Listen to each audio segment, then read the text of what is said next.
Acara selanjutnya, sambutan oleh Ketua Program Studi Pendidikan Guru Pendidikan Anak Usia Dini Fakultas Ilmu Pendidikan Universitas Muhammadiyah Profesor Dr. Hamka kepada Ibu Amelia Vina Yasri, SPSI MPD. Dipersilakan. Terima kasih Saudari MC. Bismillahirrahmanirrahim. Assalamualaikum warahmatullahi wabarakatuh. Selamat siang bunda-bunda semua. Salam sejahtera untuk kita semua. Yang terhormat pengawas TK Kecamatan Cipayung, Bunda Sri Hartini MPD. Yang terhormat Kepala TK Aisyah 86, Bunda Yuliana Wahyuningsi SPD. Lalu yang terhormat Kepala Sekolah TK Binaan 3 dan 4 di Kecamatan Cipayung. Assalamualaikum Bunda-Bunda, dan juga guru-guru TK Binaan 3 dan 4 Kecamatan Cipayung. Lalu juga moderator yang berbahagia pada hari ini yang kita tunggu-tunggu kehadirannya, kedua narasumber pada kesempatan pada hari ini, yang terhormat Ibu Dr. Silvi Mil MPD, kedua narasumber kita Ibu Oktarina Handayani MPD. Melalui kegiatan pengabdian masyarakat dan penelitian itu insya Allah keselarasan tersebut dapat selalu tercipta sehingga baik satuan PAUD maupun program studi kita mempunyai sesungguhnya tujuan yang sama, yakni bagaimana menghasilkan generasi unggul, generasi emas yang nanti di tahun 2045 itu menjadi kado terindah buat Indonesia kita tercinta. Terima kasih, demikian yang bisa saya sampaikan. Mohon maaf jika ada hal-hal yang kurang berkenan. Nasrul minallah wa fatun qarib wa basyiril mu'minin. Wabillahi taufiq wal hidayah. Assalamualaikum warahmatullahi wabarakatuh. Ya, baik. Terima kasih saya ucapkan kepada Ibu Amelia Vina Yasri, SPSI MPD, selaku Ketua Program Studi PG PAUD FKIP UHAMKA, yang telah menyampaikan sambutannya. Sambutan yang kedua yaitu oleh pengawas TK Kecamatan Cipayung, Ibu Sri Hartini MPD. Kepada Ibu dipersilahkan. Bismillahirrahmanirrahim. Assalamualaikum warahmatullahi wabarakatuh.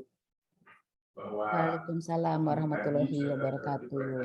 Besar harapan kami, teman-teman guru maupun kepala sekolah TK di binaan 3 dan 4 khususnya bisa mengikuti kegiatan ini dengan baik sehingga dapat mengaplikasikannya pada lembaga pendidikan masing-masing. Saya berharap mudah-mudahan apa yang kita dapat pada sore hari ini insya Allah dapat menambah wawasan teman-teman guru dan kepala sekolah. Baik Ibu-Ibu semuanya, alhamdulillah kita akan melakukan kegiatan yaitu workshop dengan tema pembelajaran inovatif pada lembaga PAUD. Ya, baik, tidak berlama-lama, kita akan langsung mendengarkan nanti arahan dari Bu Silvi dan Bu Okta. Pertama adalah nanti dari Bu Silvi ya Bu Silvi, 35 menit ke depan, kemudian nanti lanjut ke Bu Okta, dan nanti di sesi terakhir juga kita akan ada tanya jawab. Kepada Bu Silvi dan Bu Okta, Bu Silvi terlebih dahulu, silakan Bu Silvi. Ya, terima kasih Bu Winarsi, MPD selaku moderator. Di sini kami mengingatkan kembali barangkali masih ada yang sepenuhnya belum belum optimal dalam melakukannya, sehingga diharapkan apa yang kami sampaikan pada hari ini bisa kembali menggali, mengingatkan kembali bunda-bunda untuk dalam mengembangkan ya pembelajaran inovatif di PAUD. Kita tentu harus mulai dari bahwa tema ini adalah satu pemikiran yang menjadi pemersatu semua aktivitas kegiatan kita dalam kelas. Mau aspek apapun yang kita kembangkan, atau misalnya kalau di kurikulum Merdeka itu kan kita punya 4 atau 5 ya Bu Winarsi? 5 ya. Nah, punya 5 kompetensi ya. 5 kompetensi yang harus kita penuhi atau kita harus kembangkan dari anak. Nah, tema inilah yang mengikat semuanya. Dari tema kita mengembangkan kemampuan literasi, kemudian life skill. Kenapa tema? Ya, sekedar mengingatkan saja. Karena ya, anak membangun konsep pengetahuan melalui pengalaman pertama mereka. Bunda-bunda pasti tahu bahwa anak itu belajar melalui pengalaman langsung, dan mereka memperoleh pengetahuan melalui proses observasi langsung dengan menggunakan panca indera. Nah, dengan menggunakan tema ini akan bisa memfasilitasi anak dalam membangun konsep pengetahuan melalui tema. Terakhir, Pembelajaran inovatif abad 21 itu nantinya diharapkan bisa mencetak sumber daya manusia yang melek informasi, data, teknologi, yang nantinya kita harapkan anak-anak kita nanti di bawah asuhan Bunda, mulai dari jenjang pendidikan PAUD, bisa bersaing dan hidup survive di tengah perkembangan zaman yang saya pikir sekarang udah mulai edan gitu ya. Nah, diharapkan anak-anak kita akan jadi manusia tangguh, sehingga dia bisa menaklukkan dunia yang nantinya pasti akan berbeda dengan dunia kita saat ini. Demikian dari saya, terima kasih sekali lagi kesempatannya Bu. Ya, jika ada yang ingin bertanya, ditahan dulu, sabar dulu, karena kita akan masuk pada sesi kedua. Kepada Bu Okta, dipersilakan. Selanjutnya saya akan memberikan penjelasan mengenai materi pembelajaran inovatif pada lembaga PAUD berbasis STEAM.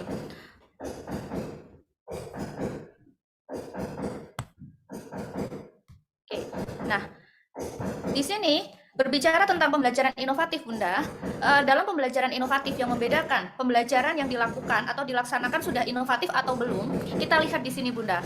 Konten pembelajaran pada pembelajaran inovatif itu harus memuat kelima konten ini, Bunda. Ya, nah nanti akan kita kupas satu persatu nih di sini. Yang pertama ada konten matematika dan sains. Pada pembelajaran inovatif di era revolusi industri 4.0, sekarang matematika dan sains itu sudah diintegrasikan, Bunda, pada lembaga PAUD. Kenapa sudah diintegrasikan? Karena antara matematika dan sains ini untuk proses pembelajarannya itu banyak mengambil kegiatan pembelajaran yang ada di lingkungan sekitar anak. Materi pembelajaran inovatif tadi ada 5 materi tadi, ada math and science, ya, ada literasi, ada seni, ada social studies. Social studies itu berbicara mengenai lingkungan yang ada di sekitar anak. Anak mengobservasi, mengamati apa, Bu? Mengamati sesuai dengan tema, Bu. Misalkan berbicara tentang hari ini berbicara tentang ayam. Kemudian sub-sub temanya merawat ayam, kandang ayam. Berarti anak diajak, Bu, untuk mengobservasi langsung kandang ayam itu seperti apa. Ketika pertanyaannya, Bu, nggak ada kandang ayam, Bu. Nah, berarti kita konstruk temanya, dilihat binatang ternak apa yang paling dekat dengan anak, atau binatang peliharaan apa yang paling dekat dengan anak. Nggak ada juga, Bu Okta. Maka kita akan menggunakan alternatif yang terakhir, tidak mengobservasi secara langsung, tetapi menggunakan perwakilan melalui video pembelajaran. Ketika kita kaitkan dengan pembelajaran inovatif, tadi Bunda, materi yang sudah kita bahas, misalkan kita berbicara rumah, kemudian kita recall dengan menggunakan PPT. Fungsinya untuk apa? Untuk mempertegas tentang pemahaman anak. Nah, setelah itu dilanjutkan lagi, Bu, ya, ini pada kegiatan inti. Ya, kegiatan intinya ketika kita tadi membahas tentang bagian-bagian rumah juga harus berbicara tentang bagian-bagian rumah.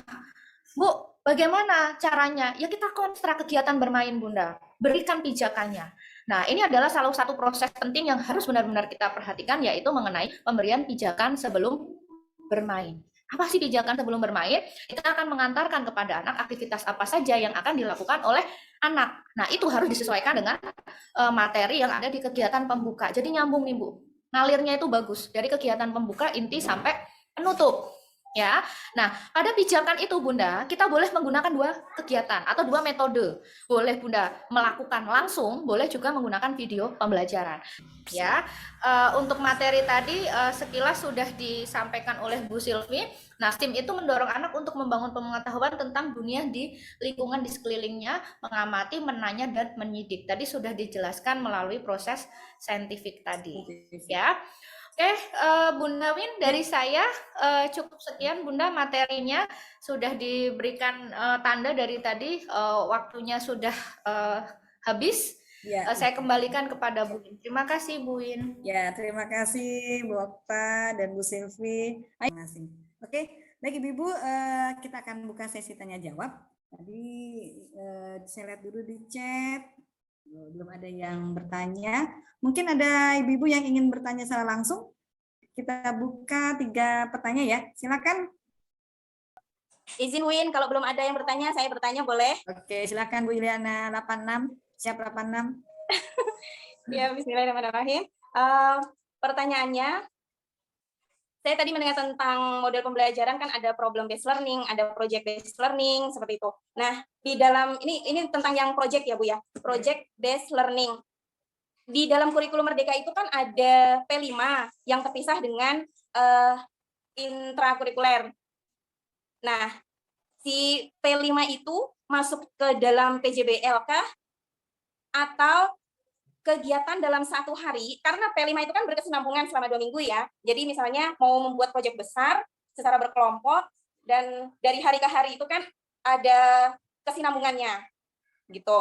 Nah, kalau dalam kegiatan satu hari, misalnya nih di sini ada sentra sains nih, temanya tentang kendaraan air gitu. Nah, ada kegiatan membuat perahu.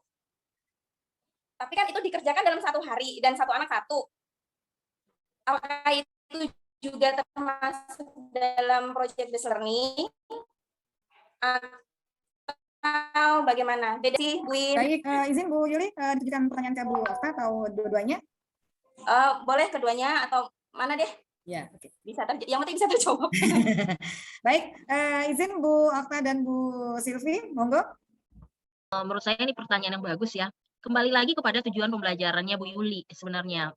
Kalau misalkan tujuan pembelajaran Bu Yuli membuat kapal ini, kan tujuan proyeknya adalah membuat kapal ini ditujukan untuk dalam rangka menyelesaikan permasalahan motorik kasar anak atau untuk meningkatkan kreativitas anak nih ya dalam tujuan kompetensinya ya, dalam tujuan TP, tujuan pembelajarannya.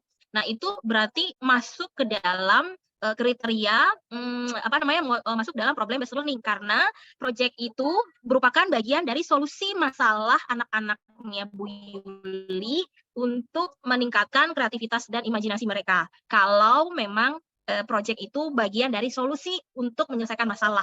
Akan berbeda nanti bila dari awal Bu Yuli nggak punya masalah dengan anak-anak gitu ya. Anak-anak tidak mengalami masalah apapun, tidak ada hal-hal yang harus diperbaiki atau ditanggulangi atau ditingkatkan gitu ya. Nah, bila tidak ada masalah, bukan dalam rangka menyelesaikan solusi masalah, maka produk ini merupakan bagian dari project based learning. Gitu ya. Jadi kembali lagi pada TP-nya Bu Yuli. Kita kan mengembangkan kegiatan main itu dari tujuan pembelajaran, atau kita masih kalau di kurikulum Merdeka kan kita masih pakai KDKD ya, KDKI itu kan ya. Jadi kalau misalnya KD-nya itu 13. Ya. Nah, jadi masih merupakan problem based learning kalau itu tadi ya. Tetapi kalau memang tidak ada tidak ada permasalahan yang mau diselesaikan gitu ya, itu merupakan pure bagian dari project. Halo, kok mati? Oh enggak deh. Maaf. Layar saya ambil laptop hilang. Jadi kalau tidak ada, nggak ada masalah. Cuman harus dipastikan juga, biasanya yang namanya project ini Bu Yuli yang harus diperhatikan sekali, yang namanya project based learning itu biasanya butuh waktu yang lebih lama dalam penanganannya. Jadi seperti yang tadi Bu Yuli sampaikan ya, dalam pengerjaannya itu butuh waktu. Jadi biasanya tuh project nggak waktu singkat gitu. Ada waktunya dalam 1 minggu. Nah, biasanya project ini ditaruhnya, kalau kita itu biasanya di puncak tema gitu ya. Nah, dia ada waktu menyiapkannya yang lebih lama dan butuh effort yang lebih banyak gitu. Kalau misalnya cuma sehari selesai, itu biasanya bagian dari bagian dari solusi atas problem kita. Itu. Jadi yang namanya project itu biasanya butuh waktu lebih lama dalam pengerjaannya, terus butuh effort dalam menyiapkannya.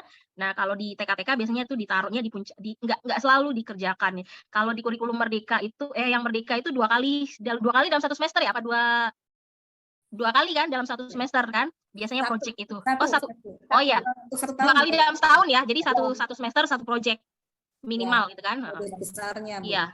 Jadi itu tadi Bu Yuli ya, supaya memudahkan kita begitu. Oh iya. Baik Bu Silvi, terima kasih. Alhamdulillah dapat pencerahan. Siapa ingin memberi tanggapan Bu?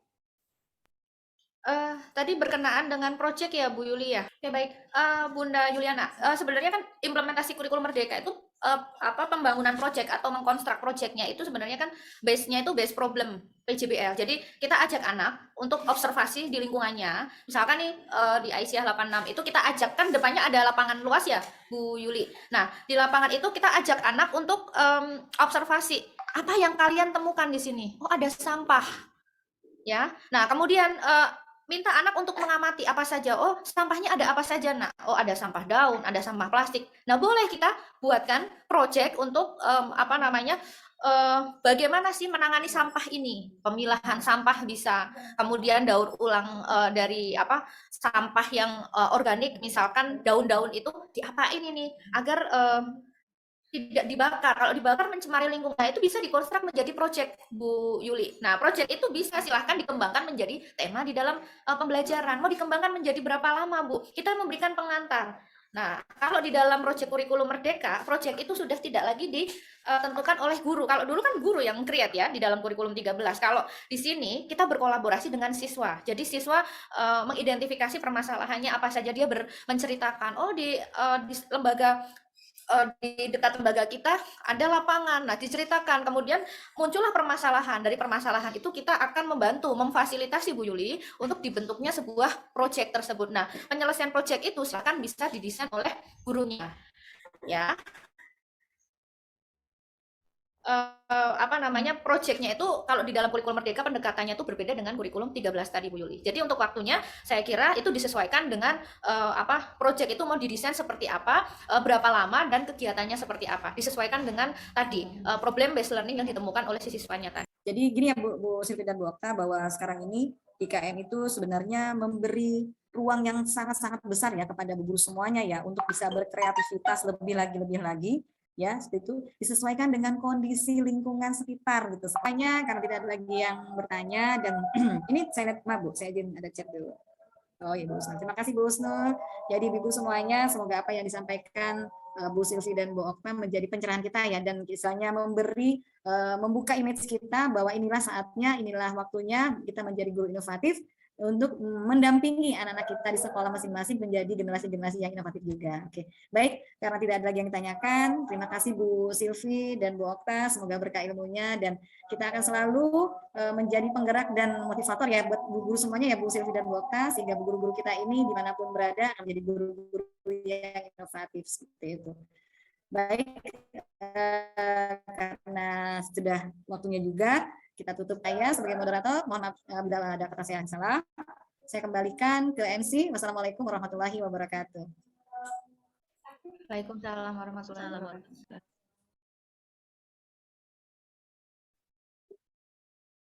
Ya, kita ucapkan terima kasih kepada Ibu Silvi Mil yang telah memberikan ilmunya kepada kita dan kepada moderator yang telah memandu sesi diskusi kali ini.